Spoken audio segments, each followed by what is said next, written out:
Partners of Color. All right, I am so excited to talk to you both. A little surreal, not gonna lie. Awesome. And I think I've talked to you guys a bunch for Riverdale, I think. yes, my friend did those. I love it. I will tell her on your behalf. So I was wondering, you guys, obviously you play a love interest, but one of you literally cannot speak. So did you have a chemistry read? Like, how did that work? No. Okay. No, we had Just years of, having a crush on the Sprouse brothers since the age of 7. And me not speaking. That's all I needed, yeah. Yeah, years of me not returning the calls. Yeah.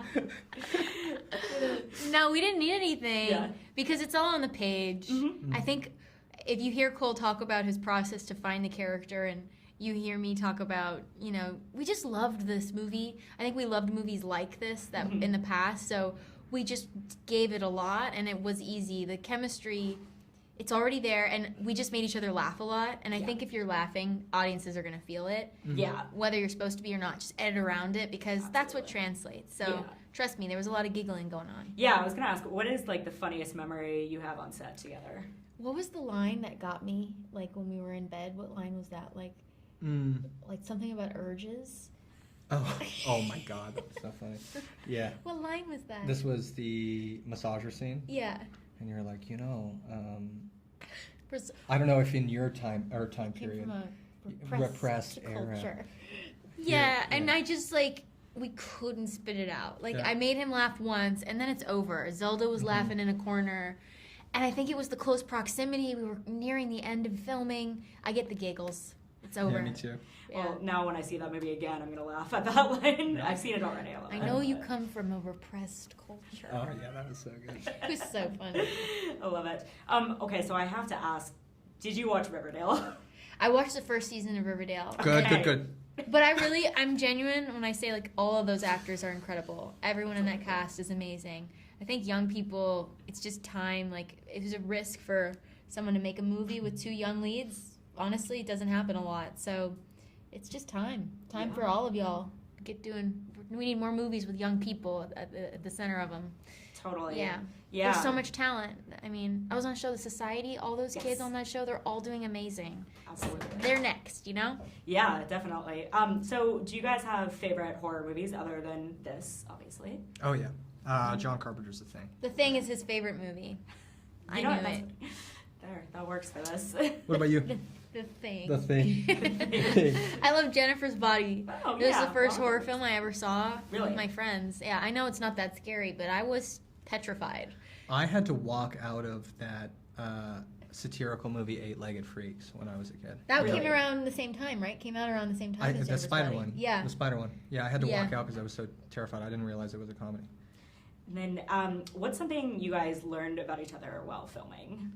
That Cole likes to say he doesn't want to eat anything and then eats your snacks. Yeah. So what kind of snacks? Just bring extra snacks. I'm talking sandwiches, all right? I'm not saying bag of chips, but those 2, okay? Yeah. So kind of method acting with that. Just give him, just order 2, okay? It was very smart of you. Yeah, it was very smart of you.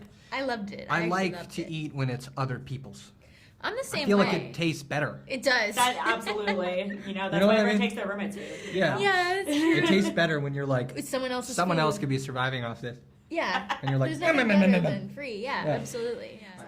Hi. So how are you? Good. How are you? Good. Thank you so much for talking with us today. I'm super excited. Huge fan of your work and the movie. Also. Thank you. Yeah. So what initially sparked the idea for this project? I had always wanted to do something in the Frankenstein world because the idea of reanimating a corpse is just exciting. And I also had for a long time had this idea to do a rom-com about a living girl and a dead guy. So honestly, the pandemic hit in 2020 and I was just trapped at home like everybody else and like most of us. And I just thought to myself, I think now is the time. I can escape all this scariness and write this movie at night, and it really was an escape for me. I love it. And then how did you 2 come together as a team? Very unconventionally, because usually this stuff has a lot of agents and middlemen. We have a mutual friend, and I guess when she finished writing, they recommended me. And then that came to me, and they also buried the lead with me, which is wonderful and hilarious. They were like, they wrote the script. Can I send it to you? They didn't tell me it was Diablo, so wonderful. I just love that it was based on a personal connection and not the usual packaging that they do behind the scenes. And definitely. What was the most fun part of working together on this? Oh. I mean, it's a real joy to write something and then to watch it come together with a really brilliant director. I mean, for me, that's such a treat. Yeah, definitely. And then my favorite collaborative element is definitely what she had on the page for, especially like the set design and the costume design, because so much of that is like on the page. So getting to translate that does really end up feeling very collaborative. Yeah. Like the Pabst Blue Ribbon dress, it's just like mentioned as a Pabst Blue Ribbon dress. And I was like, we. And we took it to a weird, crazy place. Yeah, absolutely. And then this was your feature film, like directorial debut. So, you've done a lot of acting. So how was it to be on the other side for this? Oh, I mean, I wouldn't say I've done a lot of acting, but I did like acting.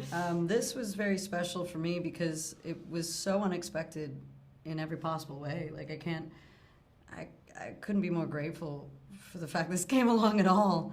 It's been 10 years that I started learning to direct. My first thing I ever directed was around almost 10 years now. So, been a long time coming, and I'm really glad it was this. Absolutely. And then how would you say this compares to Jennifer's Body? Well, I have to say I feel like these movies kind of exist in the same world. It's the same kind of tone, same kind of themes. For me, there's an emotional connection between these movies, and this movie exists because of Jennifer's Body. And if Jennifer's Body hadn't been rediscovered by people and found a new audience, I don't think I would have ever had the confidence to write this. So it's really special to me. Yeah, I love it, and that's kind of what I felt watching the movie too. Yeah, and then were there any parts that were especially hard to cast for this movie? I think we were worried about casting Creature, and then that really became one of the easiest because I remembered Cole had always wanted to be a monster. The one that I wound up finding was going to be the hardest was Janet, but we really found such an incredible partner in Carla, so it worked out great. Yeah, absolutely. Well, thank you both so much for your time, and congrats on the film, and I'm really excited for it to come out in theaters. Thank you so much. Thank you. Yes. So nice to meet you. Really nice to meet you too. Thank you. The activists, directors, comments and the lectures, fanboys, professional artists and professors. Maybe a nerd who's just like you, talking about the things that you like too. So I invite you to the NOC. In full color, you see me. The hard knock life, comics, movies, and TV. Yeah, pop culture with a different perspective. Watch it on your screen, hit play, so check this.